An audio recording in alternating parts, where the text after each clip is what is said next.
칼 세이건의 빈 의자. 코스모스는 과거에도 있었고 현재에도 있으며 미래에도 있을 그 모든 것이다. 코스모스를 정관하노라면 깊은 울림을 가슴으로 느낄 수 있다. 나는 그때마다 등골이 오싹해지고 목소리가 가늘게 떨리며 아득히 높은 데서 어렴풋한 기억의 심연으로 떨어지는 듯한 아주 묘한 느낌에 사로잡히곤 한다.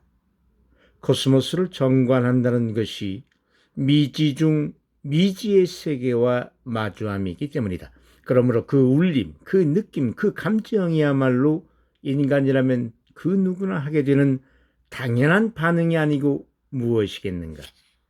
코스모스에서 다시 이 빛나는 점을 보라. 그것은 바로 여기 우리 집, 우리 자신인 것이다.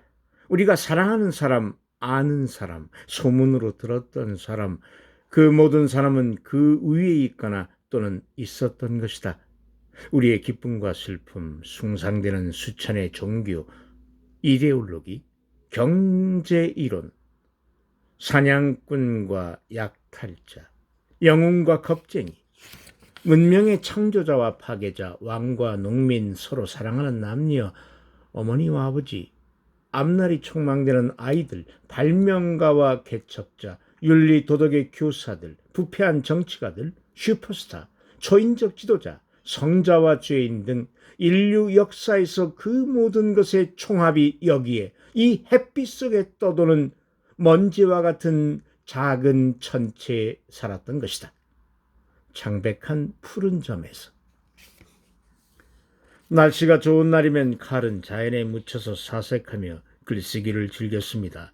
뉴욕주 이타가시 소재의 우리 집을 둘러싼 바로 그 자연의 아름다움 속에서 말이죠. 내가 이 글을 쓰고 있는 방의 창을 통하여 폭포로 비스듬히 이어지는 뜰이 가득히 밀려옵니다. 칼은 몇 시간씩 뜰에 놓인 테이블에 꼼짝도 않고 앉아있고는 했죠. 백색 소음의 물소리가 만들어내는 음악이 한 가지 일에 몰두할 수 있는 완벽한 환경을 제공한다는 이야기를 내게 하곤 했습니다. 나와 칼이 잊혀진 조상들의 그림자를 공동 집필할 당시 일이죠.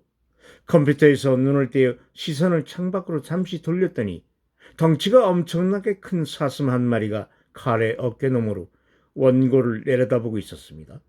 칼은 등 뒤에 사슴이 있다는 사실도 모른 채 자기 앞에 놓인 우리의 원고에만 몰두하고 있었죠. 집중하기는 사슴도 마찬가지였습니다. 칼이 원고에 뭐라고 쓰는지 알고 싶기라도 하다는 표정으로 칼의 어깨너머를 뚫어지게 보고 있었던 것입니다. 폭포에서 흘러내리는 물, 영겁의 역사가 층층이 새겨져 있는 저 절벽, 그리고 사슴을 비롯한 각종 야생동물들은 아직 그대로인데 칼이 앉아서 글을 쓰던 의자만이 텅 비어 있구나. 칼이 우리 곁을 떠난 다음 행성지구는 태양을 10바퀴 돌았고 그동안 이 작은 세상에는 적지 않은 변화가 있었습니다. 눈부신 지성과 가없는 지식을 가진 그가 아직 살아있었다면 지구 문명이 최근에 밟아온 길을 두고 어떻게 평가했을까요? 그리고 지구 문명의 야만성과 우리를 둘러싼 무명에 대항해서 또 어떤 운동들을 펼쳤을까요? 그리고 그러한 운동들을 통해서 그는 또 얼마나 많은 영혼들에게 열린 마음을 갖게 했을까요?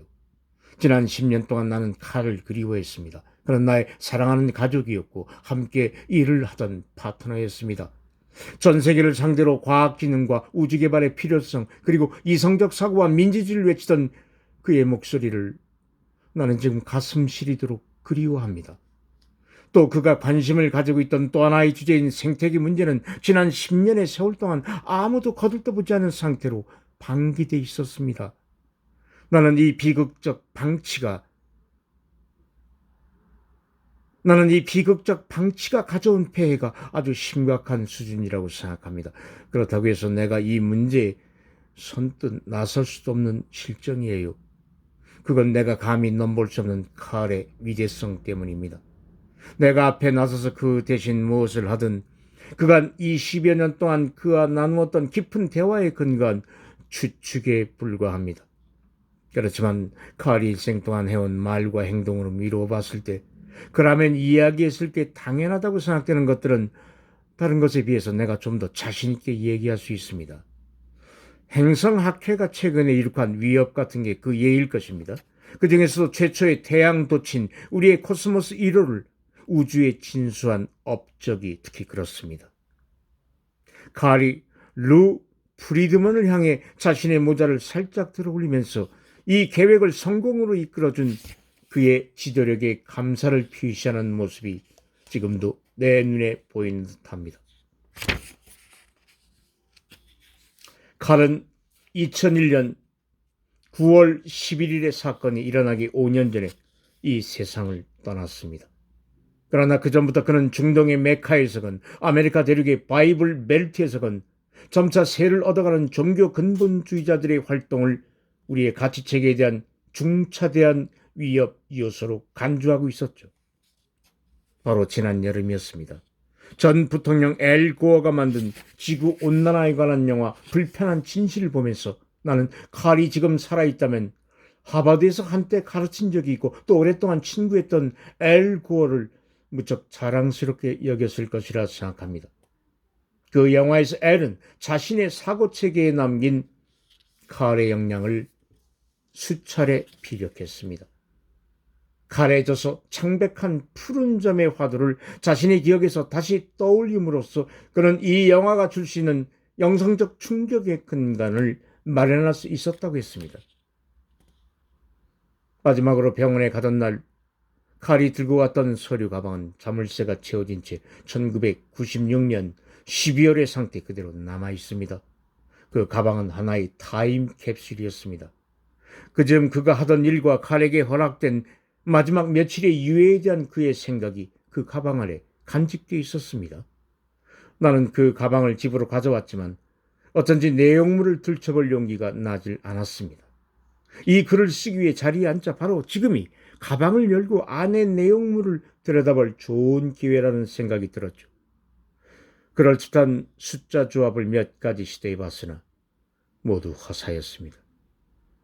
그런데 내 생일을 숫자로 조합해 넣자 황금빛의 빗장이 찰칵 소리를 내며 경쾌하게 열렸습니다.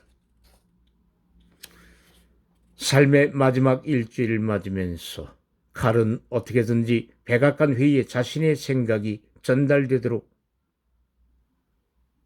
소망을 가졌습니다. 당시 칼은 자신이 곧 죽게 된다는 사실을 잘 알고 있었죠. 40년의 우주개발 역사가 성취해 놓은 것들 위에 또 우리가 무엇을 더해야 할 것인가에 대한 자신의 비전을 남기고 싶어 했던 것입니다. 칼은 별을 향한 긴 여정에서 우리가 방향을 잃기라도 하면 어쩌나 하고 걱정했습니다. 이 위대한 과업을 수행하는 데 필요한 인류의 의지가 혹시 사그라지면 어쩌나 하고 크게 우려했죠. 침대에 누워서 죽어가는 와중에도 그는 자신이 하려던 기조연설의 내용을 있는 힘을 다해 구술해 갔습니다. 이 광경을 바라보던 나는 심장을 쥐어짜는 고통을 감내해야 했죠. 그리고 며칠 후 부통령 고어는 칼의 구술 내용을 대독하는 것으로 예정했던 백악관 회의를 시작했습니다. 칼의 마지막 순간에 내가 그에게 들려줄 수 있었던 몇 가지 이야기들 중 하나가 바로 칼의 메시지가 백악관 사람들에게 전달됐다는 것이었습니다. 그는 내 이야기에 미소로 답했습니다. 이미 담갈색으로 변해가던 그의 눈망울에서 나는 여러 가지를 읽어낼 수 있었죠. 엘 고어에 대한 고마움, 우주과학 정책을 결정하는 이들에게 자신의 비전을 전했다는 안도감, 우주과학의 미래에 대한 일만의 불안감 등이 그의 눈빛에 섞여 있었습니다. 우주과학의 미래에 대한 그의 우려는 적어도 짧은 시간 촉도로 봤을 때 아주 타당한 것이었음이 그 위에 곧 판명됐습니다. 앞으로 두 걸음 나갔다가 뒤로 한 걸음 물러서는 식의 변화로 인류는 역사의 먼 길을 걸어 여기까지 왔습니다. 별을 향한 여정에서도 우리는 우회로들을 종종 만나곤 했죠. 우회로야말로 변화를 추구할 수 있는 효과적인 방편 아닙니까? 이러한 과정들을 거쳐서 결국 지구인들은 칼이 물려준 위대한 유산을 중심으로 하나의 공동체를 형성해 갈 것입니다.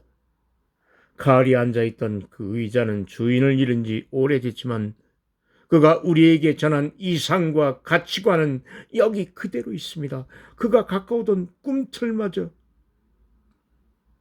그가 가까우던 꿈들마저 인류 전체의 꿈으로 고스란히 남아 있습니다.